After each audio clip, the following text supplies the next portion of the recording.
ಇತ್ತೀಚಿನ ಸಂಚಿಕೆಗಳನ್ನು ಜಾಹೀರಾತಿನ ಕಿರಿಕಿರಿ ಇಲ್ಲದೆ ನೋಡಿ.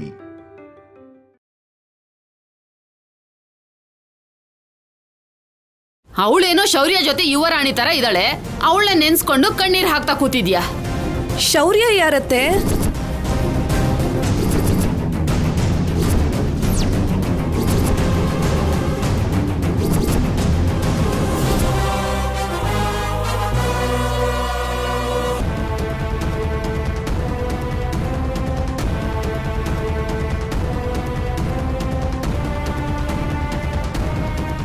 ನೀವೇನೋ ರಹಸ್ಯ ಮುಚ್ಚಿಡ್ತಾ ಇದ್ದೀರಾ.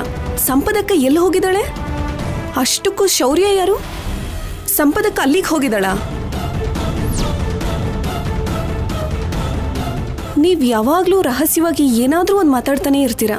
ನಾನು ಏನು ಅಂತ ಕೇಳಿದ ತಕ್ಷಣ ಆಕ್ಟಿಂಗ್ ಅಂತ ಕವರ್ ಮಾಡ್ತೀರಾ. ಏನಾಯ್ತು ಲಕ್ಷ್ಮಿ? ಅತ್ತೆ ಮಾವನ್ನ ಕೇಳಿ ಅಪ್ಪ, ನಿಜ ಹೇಳಿ ಅಂದ್ರೆ ಹೇಳ್ತಾ ಇಲ್ಲ. ಯಾವ ನಿಜನಮ್ಮ? ಸಂಪದಕ್ಕನ ಬಗ್ಗೆ ಅಪ್ಪ. ಸಂಪದಕ್ಕ ಯಾರೋ ಶೌರ್ಯನ ಹತ್ರ ಹೋಗಿದ್ದಾಳಂತೆ. ಅದೇನಕ್ಕ, ಸಂಪದಾಗ ಯಾರು ಇಲ್ಲ ಅಂದೆ, ಈಗ ಈ ಶೌರ್ಯ ಯಾರು?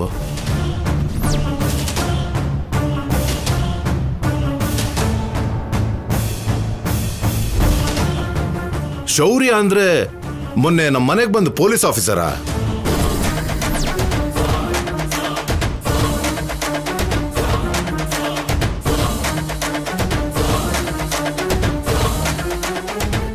ಅವನಿಗೆ ಸಂಪದಗೆ ಸಂಬಂಧ ಏನು? ಇವರೇನು ದೊಡ್ಡ ವಿಷಯನೇ ಮುಚ್ಚಿಟ್ಟಿದಾರ್ರಿ. ಆ ಶೌರ್ಯನಿಗೂ ಸಂಪದಗೂ ಏನೋ ಸಂಬಂಧ ಇದೆ. ಅದಕ್ಕೆ ಏನೋ ಅವ್ರು ಬಂದಾಗ ವೇಷ ಬದಲಾಯಿಸ್ಕೊಂಡು ಬಂದಿದ್ದು.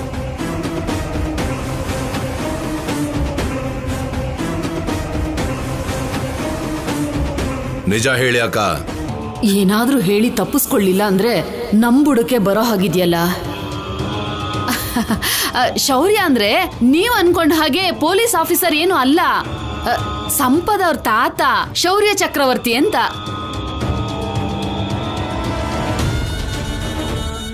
ಇಷ್ಟ ಇಲ್ದಿರೋ ಮದ್ವೆ ಮಾಡ್ತಿದ್ರೆ ಅವರಿಂದ ತಪ್ಪಿಸ್ಕೊಂಡ್ ಬಂದ್ಲು ಅಂತ ನಿನ್ ಮಗ ಕತೆ ಹೇಳ್ದ. ಅವಳ ಅಪ್ಪ ಮಾಡ್ಬೇಕು ಅನ್ಕೊಂಡಿದ್ರು, ಅವಳ ತಾತ ಅಲ್ಲ. ಅದಕ್ಕೆ ತಾತನ ಹತ್ರ ಹೋಗಿದ್ದಾಳೆ. ಅದೇ ಸಿದ್ದುಗ್ ಹೇಳ್ತಾ ಇದ್ದೆ.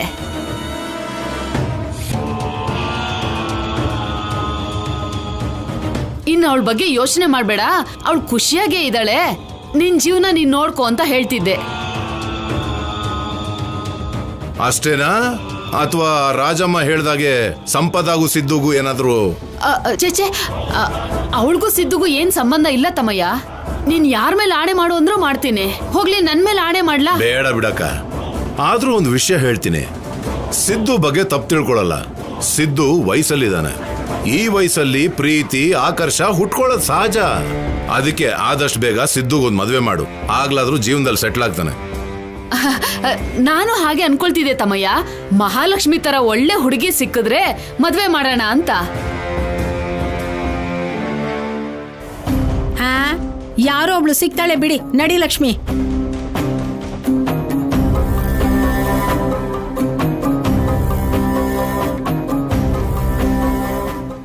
ಬಂತೆ ನಿನ್ನ ಮಗಳೇ ರಾಜಮ್ಮ.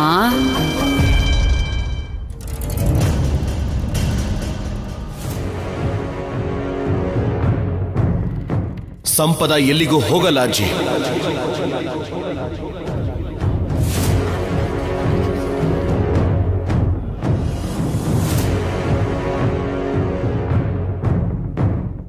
ಸಂಪದನ ಹೊರಗಡೆ ಕಳಿಸಿದ್ರೆ ನಾನು ಕೂಡ ಹೊರಟೋಗ್ತೀನಿ.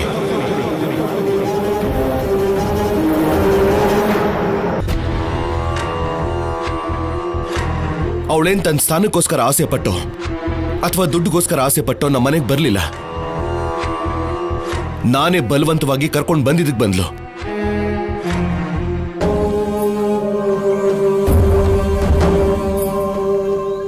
ನೀನು ನಾನು ಎಷ್ಟೇ ಬೇಜಾರು ಮಾಡ್ಕೊಂಡ್ರು ಲಾಭ ಇಲ್ಲ ಪಾರ್ವತಿ. ಸಂಪದ ಎಂತವಳು ಏನ್ ಮಾಡಿ ಹೋದ್ಲು ಅಂತ ನಮ್ ಜೊತೆಗಿದ್ದ ಶೌರ್ಯನೂ ನೋಡಿದಾನೆ. ನಮಗಿಂತ ಹೆಚ್ಚು ನೋವು ಪಟ್ಟಿದ್ದು ಕೂಡ ಶೌರ್ಯನೇ, ನಷ್ಟ ಆಗಿದ್ದು ಕೂಡ ಶೌರ್ಯನಿಗೆ. ಆ ನೋವಲ್ಲೇ ಕೋಪದಿಂದ ಕಲ್ಯಾಣಿಗೆ ತಾಳಿ ಕಟ್ಟಿ ಹೆಂಡತಿ ಮಾಡ್ಕೊಂಡ. ಆಮೇಲೆ ಕಲ್ಯಾಣಿದೇನು ತಪ್ಪಿಲ್ಲ ಅಂತ ತಿಳ್ಕೊಂಡು ಪ್ರೀತಿಯಿಂದ ನೋಡ್ಕೋತಾ ಇದ್ದಾನೆ. ಅಂಥವನು ಮತ್ತೆ ಸಂಪದನ ಯಾಕೆ ಕರ್ಕೊಂಡು ಬಂದ? ಹೌದು, ಸಂಪದ ಏನ್ ಹೇಳಿರ್ಬೋದು? ಅಥವಾ ಶೌರ್ಯಗೆ ಸಂಪದ ಮೇಲಿರೋ ಪ್ರೀತಿನ ಮರೆಯೋಕಾಗ್ತಿಲ್ವಾ? ಈ ವಿಷಯ ನಮಗೆ ಗೊತ್ತಾಗಬೇಕು ಪಾರ್ವತಿ. ಆಮೇಲೆ ನಾವೇನಾದ್ರೂ ನಿರ್ಧಾರ ತಗೊಳಕ್ಕಾಗ್ಲಿ ಏನಾದ್ರೂ ಮಾಡೋದಕ್ಕಾಗ್ಲಿ ಅವಕಾಶ ಸಿಗುತ್ತೆ.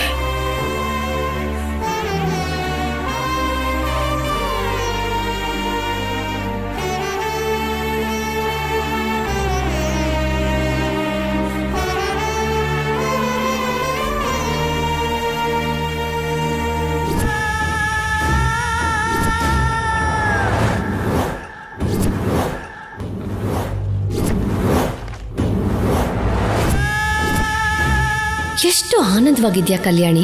ಸಾಫ್ಟ್ ಆಗಿ ಸಾಕ್ತಿರೋ ನಿನ್ನ ಲೈಫಲ್ಲಿ ಯಾರೂ ಬರಲ್ಲ. ಮುಖ್ಯವಾಗಿ ನನ್ನ ಪೀಡೆ ಹೊರಟೋಯ್ತು ಅನ್ಕೊಂಡು ನೀನು ಅನುಪಮಮ್ಮ ತುಂಬಾ ರಿಲ್ಯಾಕ್ಸ್ ಆಗಿದ್ರಿ ಅಲ್ವಾ? ಅಷ್ಟಕ್ಕೂ ನನಗೆ ಈ ಮನೆಗೆ ಮತ್ತೆ ವಾಪಸ್ ಬರಬೇಕು ಅನ್ನೋ ಯೋಚನೆನೇ ಇರಲಿಲ್ಲ. ನಿನ್ನಿಂದಾನೇ ನನ್ನ ಲೈಫ್ ನಾಶ ಆಗೋಯ್ತು. ಸಿದ್ದು ನಾನು ಓಡ್ ಹೋಗಾಗಾಯ್ತು. ನನ್ನ ಮಗುನ ನಾನು ತಗೊಂಡು ಹೋದ್ರೆ ನಿನಗೇನೆ ನೋವು. ನನ್ನ ಸಿದ್ದುನ ಶೌರ್ಯನ ಕೈಯಲ್ಲಿ ಸಾಯಿಸ್ಬೇಕು ಅಂತ ನೋಡಿದೆ. ನೀನು ಒಳ್ಳೆಯವಳು ಅಂತ, ನಾನು ಕೆಟ್ಟವಳು ಅಂತ ಶೌರ್ಯ ನಂಬೋ ಹಾಗೆ ಮಾಡಿದೆ. ನನ್ನನ್ನು ಅಸಹ್ಯ ಪಟ್ಕೊಳ್ಳೋ ಹಾಗೆ ಮಾಡಿದೆ. ಕೊನೆಗೆ ಕಾಣಿಸಿದ್ರೆ ನನ್ನ ಸಾಯಿಸೋಷ್ಟು ಕೋಪ ಶೌರ್ಯನಲ್ಲಿ ಕ್ರಿಯೇಟ್ ಮಾಡಿದೆ.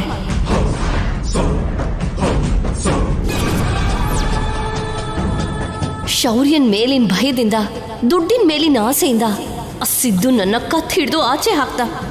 ಇವಾಗ ನಾನು ಅಲ್ಲೂ ಇಲ್ಲೂ ಎಲ್ಲೂ ಇಲ್ಲದೆ ಇರೋ ಹಾಗಾಗ್ಬಿಟ್ಟೆ. ಆ ಕಡೆ ಪ್ರೀತಿಸ್ತವನು ನನ್ನ ಬೇಡ ಅಂದ. ಮದ್ವೆ ಮಾಡ್ಕೊಂಡವನ್ನ ನಾನು ಬೇಡ ಅನ್ಕೊಂಡೆ. ಇದರಲ್ಲಿ ನನ್ನ ಮಿಸ್ಟೇಕು ಇದೆ. ಬಟ್ ನೀನೇನಾದ್ರೂ ಶೌರ್ಯನ್ ಲೈಫಲ್ಲಿ ಬರ್ದೇನೆ ಇದ್ದಿದ್ರೆ, ಶೌರ್ಯನ್ ಮನಸ್ಸು ಬದಲಾಯಿಸ್ತೇನೆ ಇದ್ದಿದ್ರೆ, ಇಷ್ಟು ಹೊತ್ತಿಗೆ ನಾನು ಸಿದ್ದು ನನ್ನ ಮಗು ಜೊತೆ ಸೇರಿ ಆನಂದವಾಗಿರ್ತಿದ್ವಿ. ಆದ್ರೆ ಇವಾಗ ನನ್ನ ಜೀವನ ನಾಶ ಆಯ್ತು. ನನ್ನ ಹೊಟ್ಟೆ ಉರಿತಾ ಇದೆ. ಆ ಬೆಂಕಿಲಿ ನಿನ್ನನ್ನು ಸುಟ್ಟು ಹಾಕ್ತೀನಿ.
ನಿನ್ನನ್ನು ಹೊಡೆಯೋದಷ್ಟೇ ಅಲ್ಲ, ಸಾಯಿಸ್ಬಿಡ್ಬೇಕು. ಶೌರ್ಯ ನಿನ್ ಜೀವನದಲ್ಲಿ ಬೇಡ ಅಂತ ಬಿಟ್ಟು ಹೋದವಳು ಕಣೆ ನೀನು. ಈ ಮನೆ ಸಂಬಂಧನೇ ಬೇಡ ಅಂತ ಓಡ್ ಹೋದವಳು. ನೀನ್ ಬೇಡ ಅಂತ ಹೇಳಿ ಹೋದ ಶೌರ್ಯನಿಗೆ ದೇವರೇ ಕಲ್ಯಾಣಿನ ನೋಡಿ ಗಂಟ್ ಹಾಕಿದ್ದಾನೆ. ಮೊದಲು ಕಲ್ಯಾಣಿನ ಏನ್ ಅಪಾರ್ಥ ಮಾಡ್ಕೊಂಡು ಈಗ ಅಷ್ಟೇ ಅರ್ಥ ಮಾಡ್ಕೊಂಡು ಕಲ್ಯಾಣಿ ಜೊತೆ ಜೀವನ ಮಾಡ್ತಿದ್ದಾನೆ. ಶಿವ ಪಾರ್ವತಿ ಹಾಗೆ ಒಬ್ರನ್ನೊಬ್ರು ಅರ್ಥ ಮಾಡ್ಕೊಂಡು ಬದುಕ್ತಾ ಇದ್ದಾರೆ. ಅಂಥವ್ರ ಜೀವನದಲ್ಲಿ ನೀನು ಮಧ್ಯ ಪ್ರವೇಶಿಸಿ ಅವ್ರನ್ನ ಬೇರೆ ಮಾಡ್ಬೇಕು ಅಂತ ನೋಡ್ತಾ ಇದೆಯಲ್ಲ, ನೀನೇನು ಮನುಷ್ಯನೋ ಮೃಗನೋ? ನಿನಗಿಷ್ಟ ಇಲ್ಲ ಅಂತ ಓಡ್ ಹೋಗೋದಕ್ಕೆ, ಇಷ್ಟ ಬಂದಾಗ ವಾಪಸ್ ಬರೋದಕ್ಕೆ ಇದೇನು ಆಟದ ಮೈದಾನ ಅಲ್ಲ, ಜನ್ಮ ಜನ್ಮಾಂತರದ ಸಂಬಂಧ. ಮರ್ಯಾದೆಯಾಗಿ ಶೌರ್ಯ ಕಲ್ಯಾಣಿ ಜೀವನದಿಂದ ಹೊರಗಡೆ ಹೊರಟೋಗು. ಇಲ್ಲದೆ ಹೋದ್ರೆ ನಾನೇ ನಿನ್ನ ಕುತ್ತಿಗೆ ಹಿಡಿದು ಮನೆಯಿಂದ ಆಚೆ ಹಾಕ್ಬೇಕಾಗುತ್ತೆ. ಆಗೋಯ್ತಾ ಹೆದರ್ಸಿದ್ದು?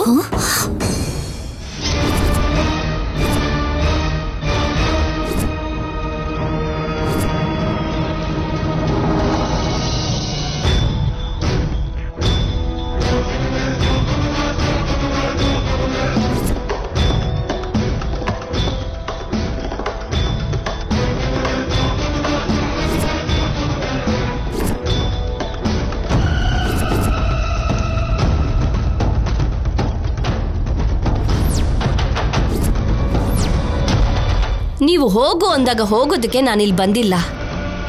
ಇಲ್ಲೇ ನನ್ನ ಸ್ಥಾನದಲ್ಲಿ ನಾನಿರೋದಕ್ಕೆ ಬಂದಿದ್ದೀನಿ. ಅದ್ಯಾವ್ದೇ ಅದು ನಿನ್ನ ಸ್ಥಾನ? ಶೌರ್ಯನ್ ಹೆಂಡತಿಯಾಗಿ, ಶೌರ್ಯನ್ ಹೆಂಡತಿಯಾಗಿ, ಶೌರ್ಯನ್ ಹೆಂಡತಿಯಾಗಿ.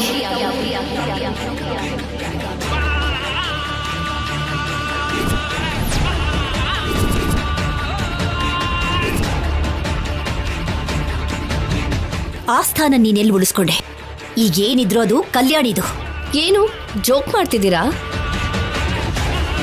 ಮೊದಲನೇ ಹೆಂಡತಿ ಬದುಕಿರೋವಾಗ್ಲೇ ಗಂಡ 2ನೇ ಮದ್ವೆ ಮಾಡ್ಕೊಂಡಿದ್ದಾನೆ ಅಂದ್ರೆ ಆ ಹೆಂಡತಿನ ಸಮಾಜ ಏನನ್ನುತ್ತೋ ನಾನ್ ನಿಮ್ಗೆ ಹೇಳೋ ಅಗತ್ಯ ಇಲ್ಲ ಅನ್ಕೋತೀನಿ. ಏನೇ ಹೇಳ್ತೀನಿ ನೀನು?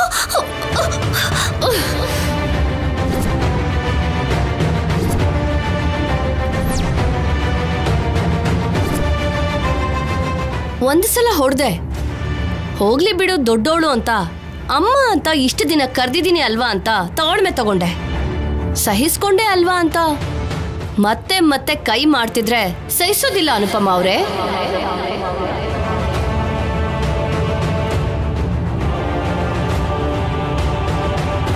ನನಗೆ ಕೋಪ ತರಿಸ್ಬೇಡಿ. ಹೋಗ್ಲಿ ಸ್ವಲ್ಪ ದಿನ ಆದ್ರೂ ಕಲ್ಯಾಣಿನ ಅಳದೇನೆ ಶೌರ್ಯಂಗೆ ದೂರ ಮಾಡದೆ ಇರೋಕ್ ಬಿಡೋಣ ಅಂತ 1 ತಿಂಗಳ ನಂತರ ಶೌರ್ಯನ್ ಕೈಯಲ್ಲಿ ಮನೆಯಿಂದ ಹೊರಗಡೆ ಹಾಕ್ಸೋ ಹಾಗೆ ಮಾಡೋಣ ಅಂತ ಅನ್ಕೋತಾ ಇದ್ದೀನಿ.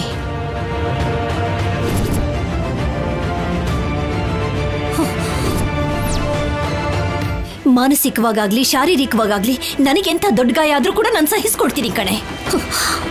ಆದ್ರೆ ನನ್ನ ಮಗಳ ಕಣ್ಣಲ್ಲಿ ಏನಾದ್ರೂ ಒಂದು ಹನಿ ಕಣ್ಣೀರು ಬಂದ್ರೂ ಕೂಡ ನಾನು ಸಹಿಸೋಲ್ಲ. ಹೌದಾ? ಏನ್ ಮಾಡ್ತೀರಾ? ಹಾಗಾದ್ರೆ ಇನ್ಮೇಲಿಂದ ಕಲ್ಯಾಣಿಗೆ ಕಣ್ ತುಂಬ ಕಣ್ಣೀರಿರುತ್ತೆ. ಕಲ್ಯಾಣಿ ಜೀವನ ಎಲ್ಲ ಕಷ್ಟನೇ ಇರುತ್ತೆ. ನಿಮ್ಮ ಮಗಳನ್ನ ಅದರಿಂದ ಹೇಗ್ ಕಾಪಾಡ್ಕೋತಿರೋ ಕಾಪಾಡ್ಕೊಳ್ಳಿ ಅನುಪಮ ಅವ್ರೆ. ನಿನ್ನ ನಡವಳಿಕೆ ಏನು? ಎಲ್ಲರನ್ನು ನಂಬಿಸಿ ಎಷ್ಟು ಮೋಸ ಮಾಡ್ತೀಯ ಅನ್ನೋದನ್ನ ಶೌರ್ಯನಿಗೆ ಅರ್ಥ ಆಗೋ ಹಾಗೆ ಮಾಡ್ತೀನಿ ನಾನು. ಶೌರ್ಯ ನಂಬಲ್ಲ. ಶೌರ್ಯ ಕಲ್ಯಾಣಿ ಮಾತನ್ನ ನಂಬದೇ ಇರಬಹುದು, ಆದ್ರೆ ನನ್ನ ಮಾತನ್ನ ಅವ್ನು ನಂಬ್ತಾನೆ. ಆ ನಂಬಿಕೆ ನನಗಿದೆ. ನಿಮ್ಮ ಒಳ್ಳೇದಕ್ಕೋಸ್ಕರನೇ ಹೇಳ್ತಿದ್ದೀನಮ್ಮ, ಅರ್ಥ ಮಾಡ್ಕೊಳ್ಳಿ. ಛೀ, ನನ್ನ ಅಮ್ಮ ಅಂತ ಕರೆಯೋದನ್ನ ನಿಲ್ಸು. ಓಕೆ ಯಾವೇಶ್, ನಿಮ್ ಮಾತಿಂದ ನನಗ್ ಭಯ ಪಡಿಸಿದ್ದು ಸಾಕು. ಹೋಗಿ ನಿಮ್ ಮಗಳು ಯಾವುದೋ ಮೂಲೆಯಲ್ಲಿ ಅಳ್ತಾ ಇರ್ತಾಳೆ, ಹೋಗಿ ಸಮಾಧಾನ ಮಾಡಿ. ಅವಳಿಗ ಪರಿಸ್ಥಿತಿ ಬರೋದಕ್ಕೆ ನಾನು ಬಿಡೋಲ್ಲ. ನಿನ್ನ ಈಗಲೇ ಹೇಳ್ಕೊಂಡು ಹೋಗಿ ಮನೆಯಿಂದ ಹೊರಗಡೆ ಹಾಕ್ತೀನಿ. ಬಾ ಅಮ್ಮ.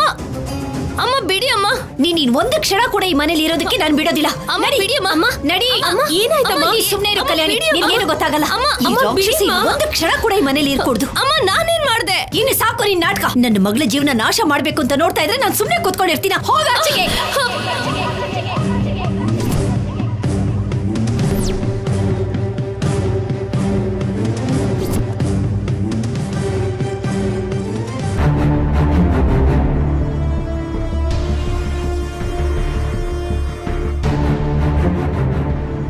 ಏನ್ ನಡೀತಾ ಇದೆಯಮ್ಮ ಇಲ್ಲಿ?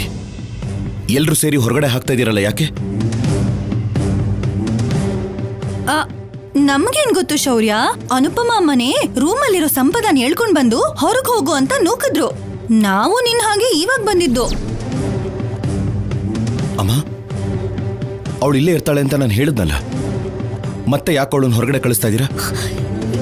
ಇವಳ ಮನಸ್ಸಿನಲ್ಲಿ ಒಳ್ಳೆ ಭಾವನೆ ಇಲ್ಲ ಶೌರ್ಯ. ಇವಳು ಬದಲಾಗಿದ್ದಾಳೆ ಅನ್ಕೊಂಡಿದ್ದು ತಪ್ಪು.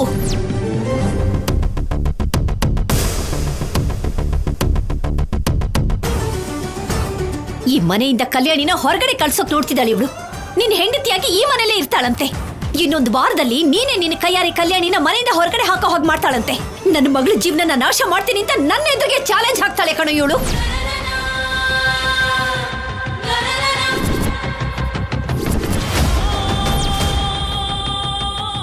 ಯಾಕಮ್ಮ ಇಷ್ಟೊಂದು ಸುಳ್ಳು ಹೇಳ್ತಿದ್ದೀರಾ? ನೀವೇ ಅಲ್ವಾ ನನ್ನ ಹತ್ರ ಬಂದು ಮನೆಯಿಂದ ಹೊರಟೋಗು ಅಂದಿದ್ದು. ನಿಮ್ಗೆ ಇಷ್ಟ ಆಗ್ಲಿಲ್ಲ ಅಂದ್ರೆ ನಾನು ಹೊರಟೋಗ್ತೀನಿ, ಆದ್ರೆ ಶೌರ್ಯಂಗೆ ಹೇಳಿ ಹೋಗ್ತೀನಿ ಅಂತ ನಾನು ಅಂದೆ. ಶೌರ್ಯ ಬಂದ್ರೆ ನಿನ್ನ ಹೋಗೋದಕ್ ಬಿಡಲ್ಲ, ಅದಕ್ಕೆ ನಿನ್ನ ಈಗ್ಲೇ ಹೊರಟೋಗು ಅಂತ ಹೊರಗಡೆ ಹಾಕ್ತಿದ್ದಾರೆ ನನ್ನ. ಮತ್ತೆ ಸುಳ್ಳು ಹೇಳಿದ್ರೆ ಸಾಯಿಸ್ಬಿಡ್ತೀನಿ ನೋಡು. ಸಾಯಿಸಮ್ಮ, ಸಾಯಿಸು. ಯಾವಾಗ್ಲೂ ಸಾಯ್ಬೇಕಾದವಳು ಶೌರ್ಯ ಕೊನೆ ನಿಮಿಷದಲ್ಲಿ ನನ್ನ ನೋಡಿ ಬದುಕ್ಸಿದ್ರು. ಈ ಜೀವನ ಶೌರ್ಯ ಹಾಕಿರೋ ಭಿಕ್ಷೆ. ಅನಾಥ ಶವದ ಹಾಗೆ ಎಲ್ಲೂ ಸಾಯೋಕ್ಕಿಂತ ನನ್ನವರು ಅನ್ಕೊಂಡವ್ರ ಕೈಯಲ್ಲಿ ಸಾವೇ ನನ್ಗೆ ಆನಂದವಾಗಿರುತ್ತೆ. ನನ್ನ ಸಾಯಿಸ್ಬಿಡಮ್ಮ, ಸಾಯಿಸ್ಬಿಡು.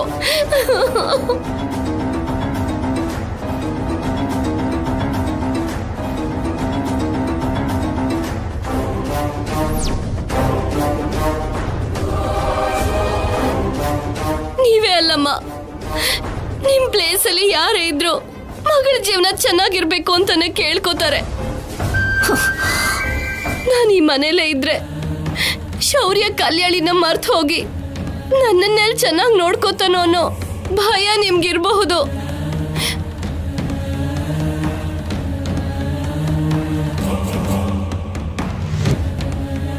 ಆದ್ರೆ ಶೌರ್ಯನ್ ಮನ್ಸಲ್ಲಾಗ್ಲಿ ನನ್ ಮನ್ಸಲ್ಲಾಗ್ಲಿ ಯಾವುದೇ ಬೇರೆ ಉದ್ದೇಶ ಇಲ್ಲಮ್ಮ. ನನ್ನ ನಂಬಮ್ಮ. ನಾನು ಕೂಡ ನಿನ್ ಮಗಳಂತವಳೆ ಅಲ್ವೇನಮ್ಮ? ಒಂದ್ ವೇಳೆ ಕಲ್ಯಾಣಿ ನನ್ ಸ್ಥಾನದಲ್ಲಿದ್ದಿದ್ರೆ ಹೀಗೆ ಸುಳ್ಳು ಹೇಳಿ ಆರೋಪ ಹೊರಿಸಿ ಹೊರಗಡೆ ಹಾಕ್ತಿದ್ರಮ್ಮ. ಮುಚ್ಚೆ ಬಾಯಿ ಸಾಕು. ಏನ್ ಮಾತಾಡ್ತಿದೀಯಾ? ನನ್ನ ಕಲ್ಯಾಣಿಯಲ್ಲಿ ನೀನೆಲ್ಲಿಚ್ಚಿ? ಹಸುಗೂ ಗುಳ್ಳೆನರಿಗೂ ಇರೋ ವ್ಯತ್ಯಾಸ ನಿಮ್ಮಿಬ್ರ ಮಧ್ಯೆ ಇರೋದು. ಸರಿಯಾಗಿ ಹೇಳ್ದೆ ಅನುಪಮ. ನನ್ನ ಮೊಮ್ಮಗಳು ನಿನ್ ಹಾಗೆ ತಪ್ಪು ಮಾಡಲ್ಲ, ತಪ್ಪು ದಾರಿಲಿ ನಡೆಯಲ್ಲ.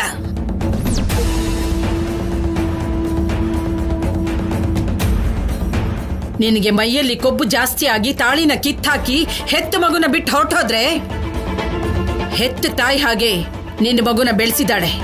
ಮಗು ಒಂದು ಕ್ಷಣ ಕಾಣಿಸ್ತಿಲ್ಲ ಅಂದ್ರೂ ಅತ್ರು ಪ್ರಾಣ ಹೋದ ಹಾಗೆ ಒದ್ದಾಡ್ತಿದ್ಲು ಕಲ್ಯಾಣಿ. ಅದೇ ನೀನಾದ್ರೆ ಮಾಡ್ತೀಯಾ? ಹೇಳು, ನಿನ್ನ ಮನಸಾಕ್ಷಿನ ಕೇಳು.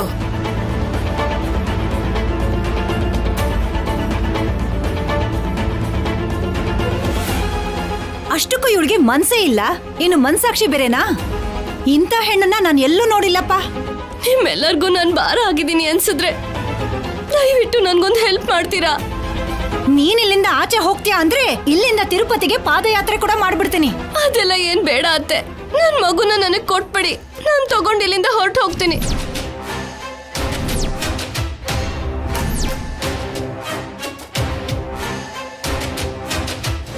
ಯಾಕೆ?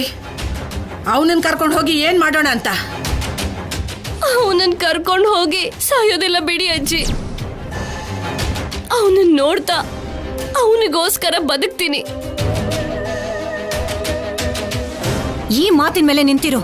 ಮಗುನ್ ಕೊಡ್ತೀನಿ, ತಗೊಂಡ್ ಹೊರಟೋಗು. ಮತ್ತೆ ಯಾರ ಕಣ್ಣಿಗೂ ಕಾಣಿಸ್ಬೇಡ.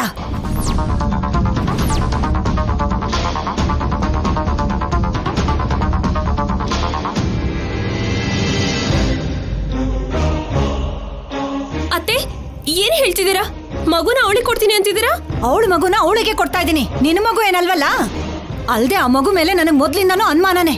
ನನ್ ಮಗನ್ ಹುಟ್ಟಿರೋ ಮಗುನಾ ಅಂತ. ಅತ್ತೆ, ಅಮ್ಮ ಅಮ್ಮ ಅಮ್ಮ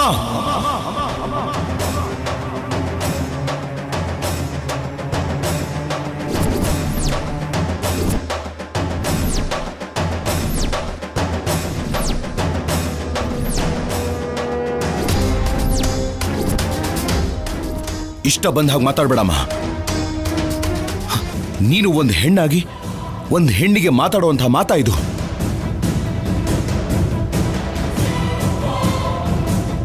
ಅವಳು ಮಾಡಿರೋ ಕೆಲ್ಸಗಳೇ ಹಾಗಿದೆ ಕಣೋ. ಇನ್ನೇನ್ ಅಂದೆ ಮುತ್ತಿರ್ತಾರ? ಸಾಕು ನಿಲ್ಸಿ ಅತ್ತೆ, ಸಾಕು ನಿಲ್ಸಿ. ಇನ್ನೊಂದು ಕ್ಷಣ ಕೂಡ ನಾನಿಲ್ಲಿರೋದಿಲ್ಲ. ನನ್ ಮಗು ಹುಟ್ಟಿನ ಮೇಲೆ ನನ್ ಮೇಲಿಂತ ಆರೋಪ ಮಾಡಿದ್ಮೇಲೆ ಒಂದು ಕ್ಷಣ ಕೂಡ ನಾನಿಲ್ಲಿರೋದಿಲ್ಲ. ನನಗ್ ಕ್ಷಮಿಸಿ. ನನ್ ಮಗುನ್ ಕರ್ಕೊಂಡು ನಾನು ಹೊರಟು ಹೋಗ್ತೀನಿ. ನಿಂತ್ಕೋ ಸಂಪದ, ನೀನ್ ಎಲ್ಲಿಗೂ ಹೋಗ್ಬೇಕಾದ ಅವಶ್ಯಕತೆ ಇಲ್ಲ. ನೀವೆಲ್ಲರೂ ಸಂಪದ ತಪ್ಪು ಮಾಡಿದ್ಲು ಅಂತ ಹೇಳ್ತಾ ಇದ್ದೀರಾ. ಆ ವಿಷಯಕ್ಕೆ ಬಂದ್ರೆ ಅವಳಿಗಿಂತ ದೊಡ್ಡ ತಪ್ಪು ನಾನ್ ಮಾಡ್ದ ಹಾಗೆ. ಅಂದ್ರೆ ನಾನು ಕೂಡ ಸಂಪದ ಜೊತೆ ಈ ಮನೆಯಿಂದ ಹೊರಟೋಗ್ಬೇಕಾ?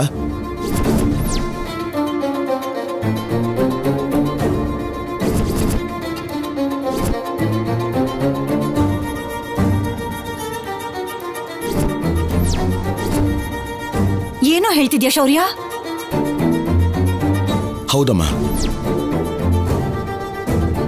ತಾಳಿ ಕಟ್ಟಿರೋ ಹೆಂಡತಿಗೆ ಬೇಕಾಗಿರೋಷ್ಟು ಪ್ರೀತಿನ ಕೊಡದೆ ಹೋದ್ರೆ ಆ ತಪ್ಪು ನಂದೇ ಅಲ್ವಾ?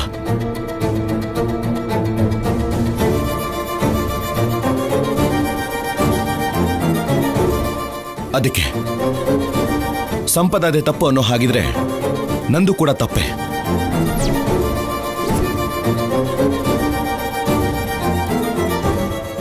ಸಂಪದ ಈ ಮನೆಯಿಂದ ಹೊರಗಡೆ ಹೋಗ್ಬೇಕು ಅಂತ ನೀವೆಲ್ಲರೂ ಅನ್ಕೋತಾ ಇದ್ರೆ ನಾನು ಕೂಡ ಮಗುನ್ ತಗೊಂಡು ಅವಳ ಜೊತೆ ಹೊರಟೋಗ್ತೀನಿ.